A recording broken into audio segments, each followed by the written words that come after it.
To you by NBC bearing, भारताची पहिली bearing उत्पादक। भंडारा शहराच्या नगर परिषदेच्या निवडणुकीत प्रभाग 3 मध्ये राष्ट्रवादी काँग्रेस शरदचंद्र पवार पक्षाच्या आमच्या उमेदवार महिला उमेदवार करुणा राऊत यांच्या काल काउंटिंगच्या वेळी मशीनवर नावच नाही, चुनाव चिन्ह नाही आणि त्या मशीनवर नोटाचा सुद्धा ऑप्शन नव्हता।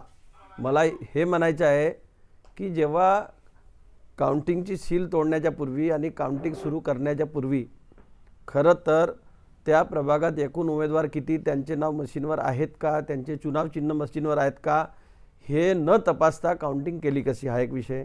आणि ज्यावेळी मतदान होता त्यावेळी बूथवर मागपोल झाला, मागपोल करतेवेळी त्या महिलेचा नाव मशीनवर होता, चुनाव चिन्ह मशीनवर होता, नोटाचा ऑप्शन मशीनवर होता आणि सगळ्यांच्या पोलिंग करताना नगराध्यक्षाचाही कलेक्शन सेंटर एकच होता, म्हणजे प्रभागाच्या नगरसेवकाच्या उमेदवाराचाही कलेक्शन सेंटर एकच होता।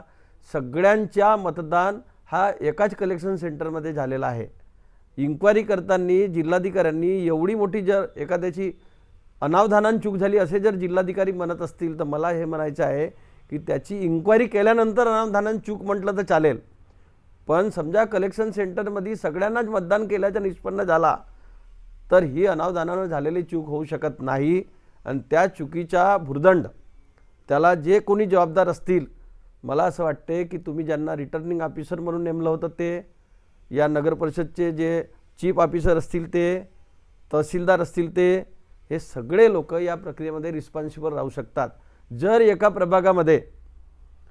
एका प्रभागातल्या एका मशीनवर अशा प्रकारचा गोंधळ होऊ शकतो आणि तो नाव गाळ झाल्यामुळे लक्षात आला म्हणून अनावधानाने झालेली चूक म्हणत असाल, ती जर जाणून बुजून केलेली चूक असेल तर मला असं वाटते की भंडारा शहरातल्या 17ही प्रभागात ही चूक झालेली आहे। या संदर्भात आम्ही आज जिल्हाधिकाऱ्याची भेट घेतली, आत्ताच भेट घेतली। जिल्हाधिकाऱ्यांनी आम्हाला सांगितलं 5-6 कर्मचाऱ्याला आम्ही सस्पेंड केलेलं आहे, पण 5-6 कर्मचारी ज्यांच्या अंडरमध्ये काम करत होते त्यांच्यावर कुठल्याही प्रकारची ॲक्शन घेतली नाही। आम्ही त्यांना 7 दिवसाची मुदत दिलेली आहे की 7 दिवसाच्या आत तुम्ही वस्तुस्थिती अहवाल आम्हाला सादर करा, नाही तर आम्ही आमची लढाई लढू। प्रभाग क्रमांक 3 मध्ये टेबल क्रमांक 1 वर जी मशीन होती त्या मशीनमध्ये 6 उमेदवाराचे नावं निवडणुकीच्या दिवशी होते, परंतु जेव्हा मतगणना सुरू झाली त्या ठिकाणी 4च उमेदवारांचे मतं दाखवले जात होते, 2 उमेदवाराचे मतं दाखवले जात नव्हते।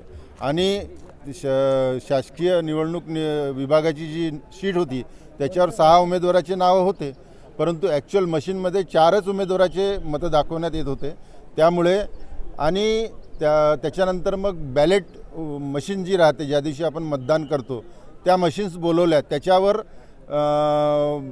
मतदारांचे फक्त 4च उमेदवारांचे नाव होते, त्यात 5वा उमेदवार राऊत आणि नोटा हे दोन्ही गायब होते। त्यामुळे सदरची मशीन ही बदलण्यात आलेली आहे।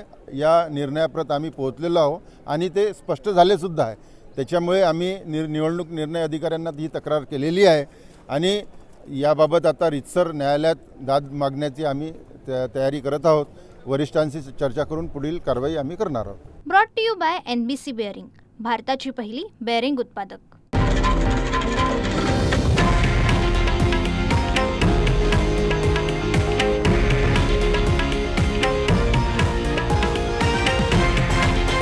हे आहे देशातील नंबर 1 न्यूज नेटवर्क आणि आपण पाहत आहात TV9 मराठी, एकमेव।